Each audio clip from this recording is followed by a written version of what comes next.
before joining the movement, I was pretty broken kid.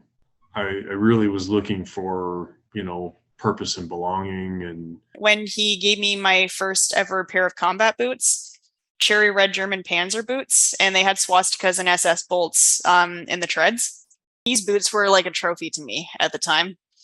So it was basically like something tangible to be able to say, okay, I belong here now.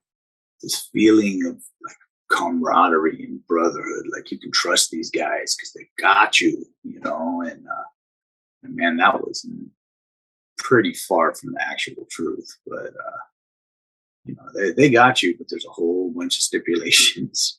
They don't bother telling you about all that when you start. But Had always said, okay, we'll always be there for you, so on and so forth. But the thing is, a lot of the time when I was on the streets, it was actually just me fending for myself. There were all these ideals of like brotherhood and camaraderie and support that the movement espoused, and love of race and all that stuff.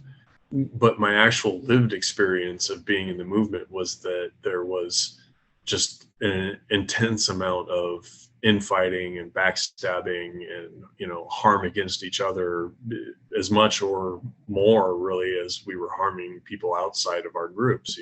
It's isolative. That's what it is. These movements end up isolating people so much so, and that was it. I was on my own. It was like the loneliness was beyond anything I'd ever felt. But there was a group of people around. But imagine a whole bunch of people who were alone. If something seems too good to be true, chances are it is. So when I talk about a movement that claims to be able to fill every emotional need of somebody, that does sound too good to be true. And the thing is, it always fell short. You have to really look at the reality of what is going on with the group you're in, the actual personal interactions, and how people actually treat each other, as opposed to what they say they should treat each other like, and what they say their ideals are. What is your life like now? Oh, my life's good now. I tell you what, my life's good. I just have a life that is fulfilling to me now. There's not one person that I know who's left these movements who's like, damn it, I shouldn't have done that. If you want to go, if you want to leave, and if you need support, there's stuff there. But it's not impossible. It's far from impossible.